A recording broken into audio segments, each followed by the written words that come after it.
They're here, everyone. They are the smart kids at the shops with their mothers or fathers, riding their bikes around the streets and playing down by the river, as well as talking to their friends on their smartphones. Join the smart kids each week as they discover, explore, and solve the mysteries of today. Here's your host, JT Crowley. Morning. It's a lovely sunny morning here in Derby.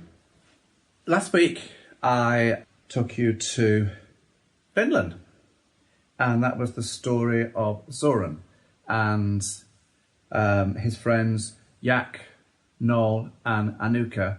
And of course, by now you'll have seen that this was about a young boy's vision about climate change. And yes, he was from Hanko in Finland.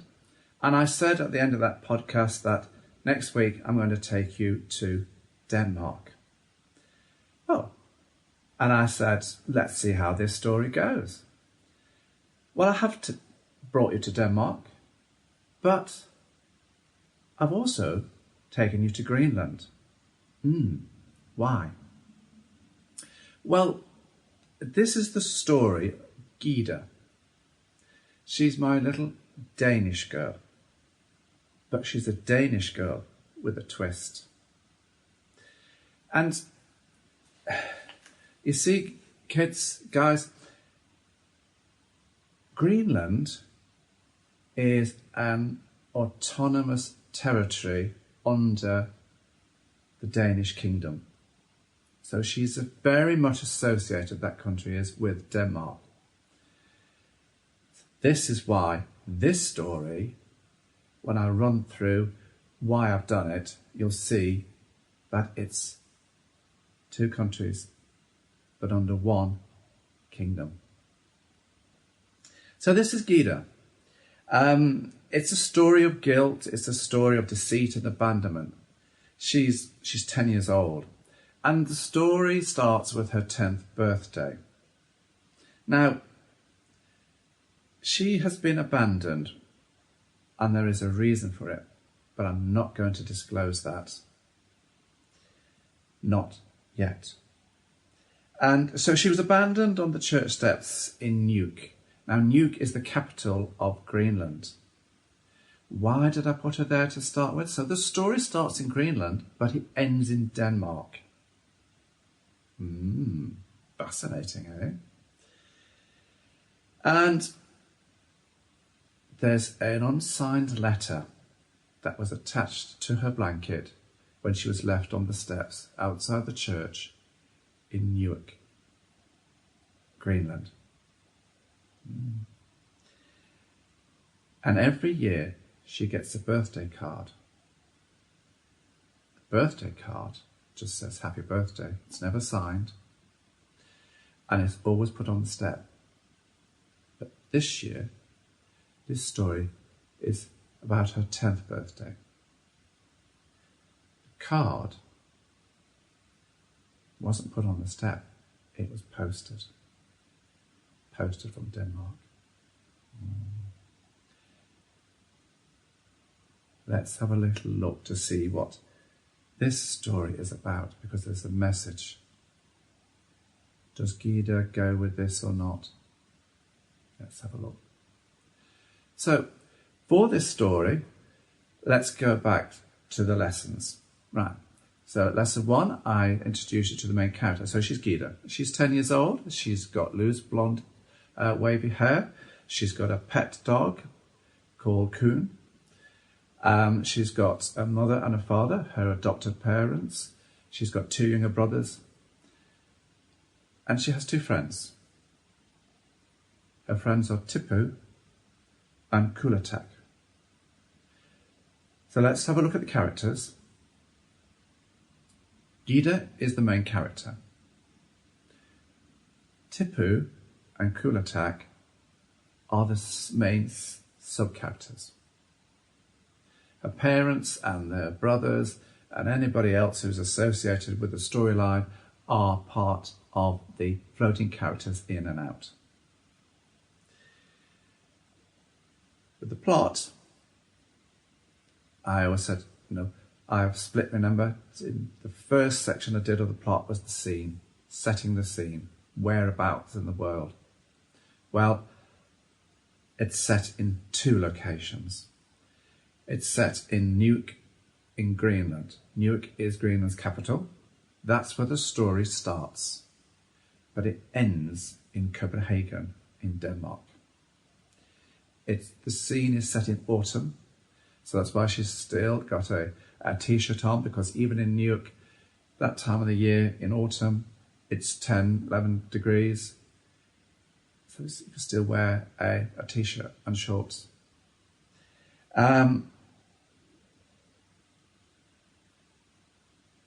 So the story, as I said, the second part of the plot is always about the story.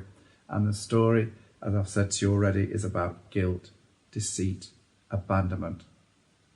Who are her parents, her biological parents?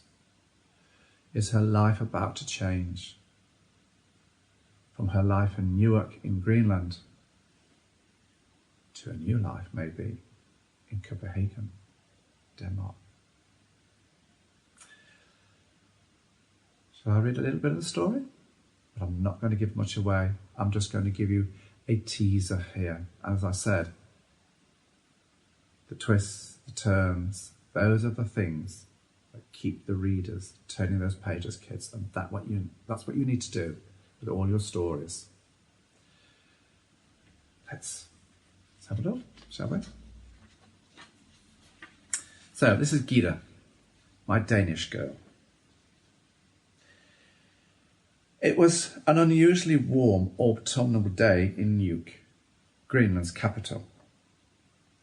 Gyda threw aside her duvet. She could hear Kun, the family 2-year-old Greenland dog, barking outside. She walked across to her bedroom window and opened it and yelled at Kun to stop barking and let Tipu and Kulutak, her best friends, past. Gyda raced down the stairs and swung open the front door and gave her friends a hug. For of course today was her 10th birthday, and no doubt they came bearing gifts.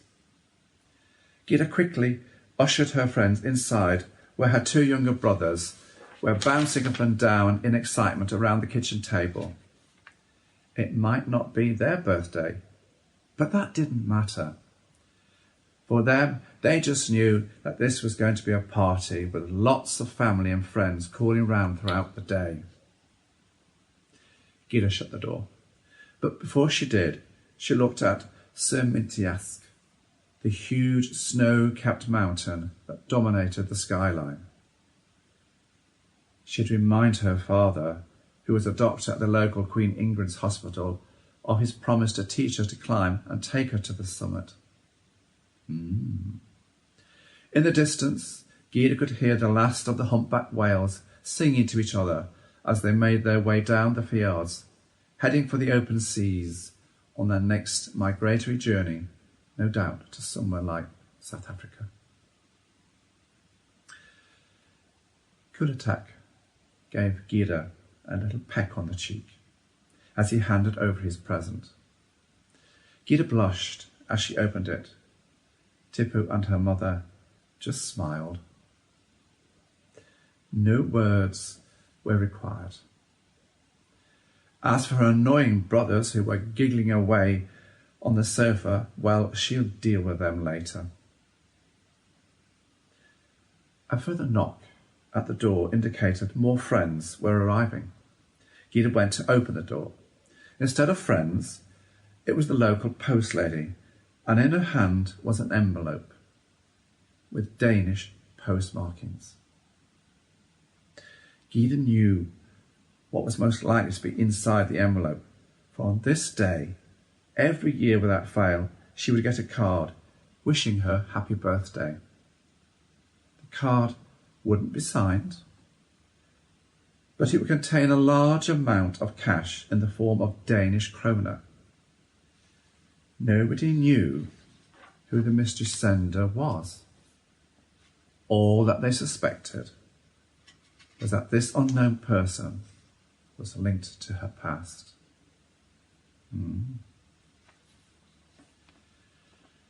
Gyda knew that her Inuit mother and father were not her biological parents, for they had told her how they found her abandoned on the steps of the church across the way when she was just a few weeks old.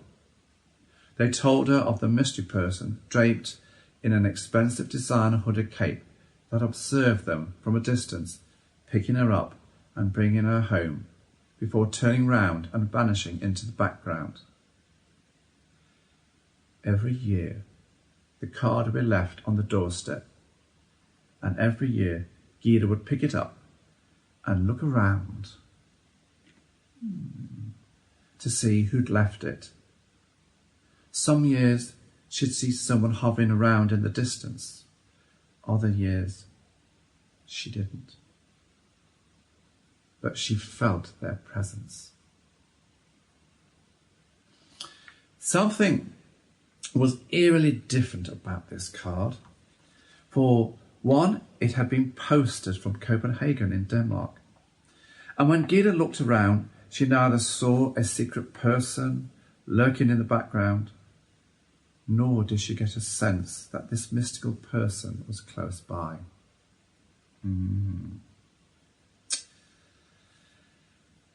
Gyda knew she was different.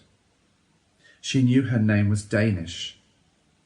Her long, blonde, loose, wavy hair, blue eyes, and tall, slim build were in stark contrast to her family and friends, whose characteristics and coloration were that of the Inuit people, local to Greenland. She was teased at school about her different looks. She knew home was here in Nuuk, but she also had a nagging feeling that home was elsewhere as well, and that the day would come when she started a journey that would possibly tell her who she really was.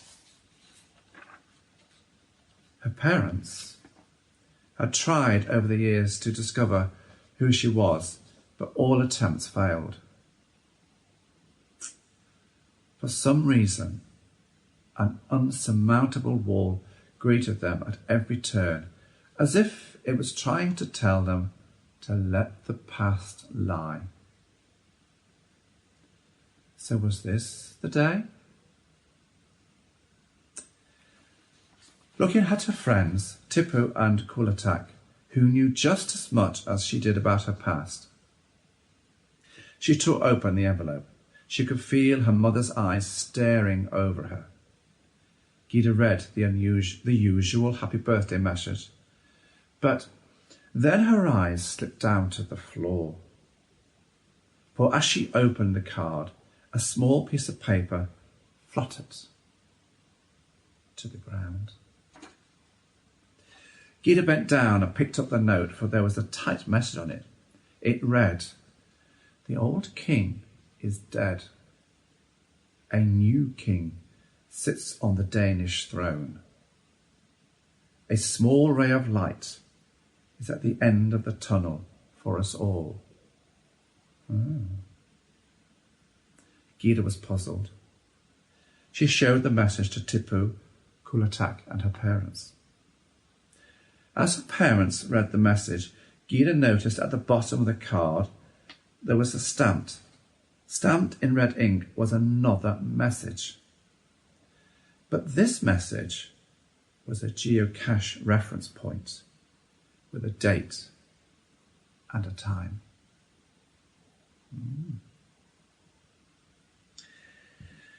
Kulatak logged onto his Google Map app on his smartphone and quickly tapped in the geocache code. It brought up a cafe in Bredegade, close to Amalienborg, one of the homes of the Danish royal family in the centre of Copenhagen. The time and the date was for next week.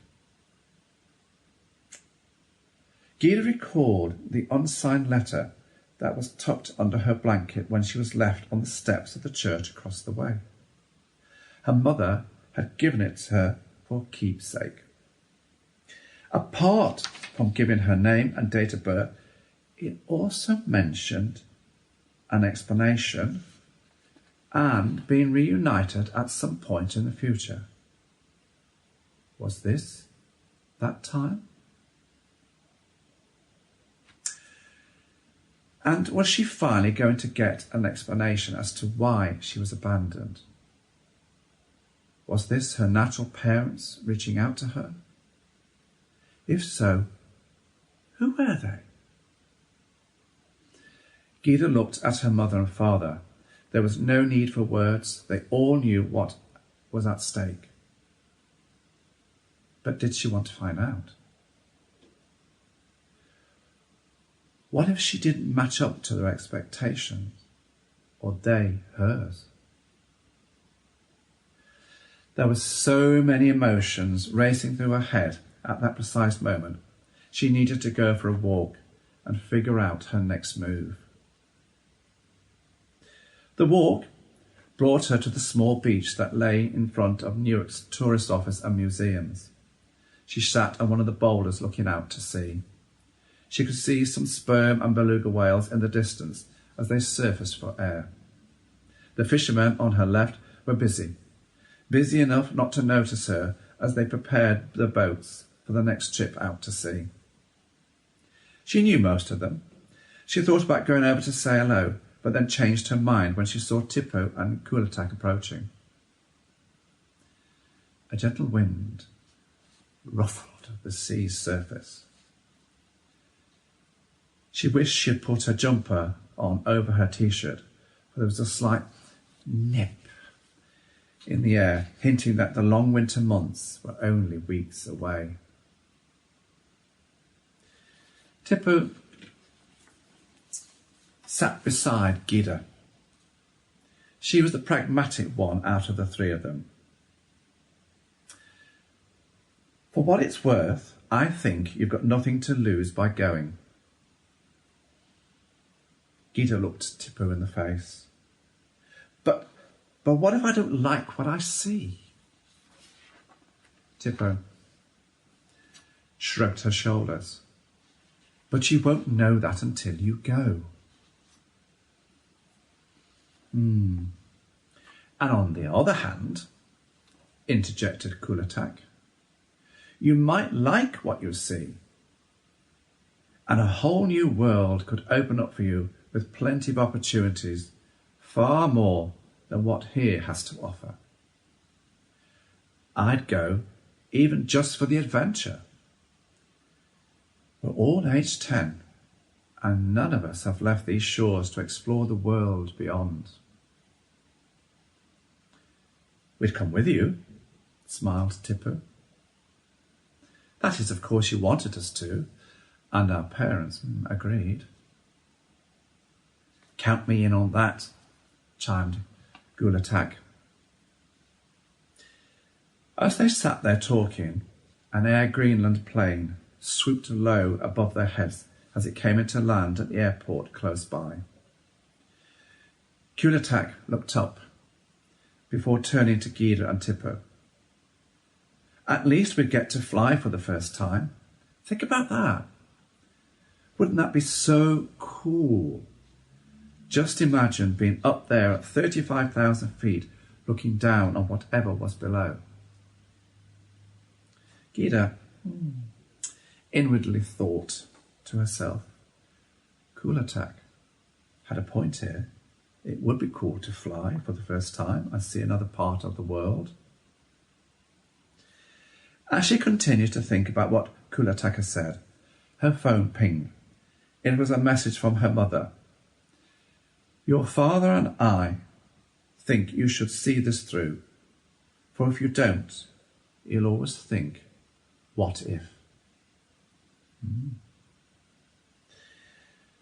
With the short walk home, giving her some more time to run things through her head and listening further to Tippo and Kulatak's views, now they knew what her parents' thoughts were. She'd come to a decision. She'd pluck up the courage to go to Copenhagen. More people had arrived at her house. Gyda politely greeted them. Her father looked at her as she came through the door. There was no need for words. He knew what decisions she had come to, and she knew he wanted her to go. Gyda's father took her aside. Your mother and I can't go, for we won't be able to get time off work due to the short notice. But before he could continue, Gyda had cut in. She looked across the room to see where Tipu and Kulatak were. Seeing them, she waved them over. What if father, as you and mother can't go, maybe Tipu and Kulatak can go instead? I think we need to discuss that with their parents, for that's not a decision your mother or I can make, is it? I suppose not, sighed Gyda. Now, continued Gyda's father, your mother will talk to her sister, your aunt, who lives just outside Copenhagen, remember? To see if you and maybe Tipu and Kulatak can stay with her for a few days. She'll be your chaperone. A frisson of fear, of both fear and excitement, raced through Gyda's mind as she waited to board Air Greenland's flight to Copenhagen, the Danish capital. The 6-and-a-bit-hour flight would be a new experience, not only for herself, but for her friends Tipu and Kulatak as well, who somehow had managed to charm their parents into allowing them to accompany her to Denmark. No doubt, knowing her two friends, they would have spun their parents a good storyline or two. But for Gyda, what lay on the road ahead? Well, she'd have to wait and see. So, she goes to Copenhagen, Denmark. Who does she go to see? Who's the mystery person? Who is she? What is she about? Why was she abandoned? Who's feeling guilty? Who's the deceit? Intrigue, interesting, isn't it? Well, I'm not going to tell you at the moment. When the story's out and the book's out, when I've done it, you'll have to read it to find out. So, the Nordic kids. There are 5 stories because there are 5 countries in the Nordic lands. We've been to Iceland, we've been to Norway, we've been to Denmark, we've been to Finland. So the only country left is Sweden. And that's where I'm going to take you next week. Is the character going to be a boy or a girl? Don't know. What's the story going to be about? Don't know. Where am I going to put the story? In Sweden? Don't know. Isn't it exciting? This is all about the fun when I start to do the story, to create the character, the sub-characters, the scenery, the storyline, and the start. Hope you find it fascinating, because I love doing this. So until next week, keep safe, kids, guys, and I'll see you as I take you to Sweden. Bye for now. Take care. Thanks for listening to The Smart Kids. Want to follow more of their adventures? Check out The Smart Kids by J.T. Crowley on Amazon.com now.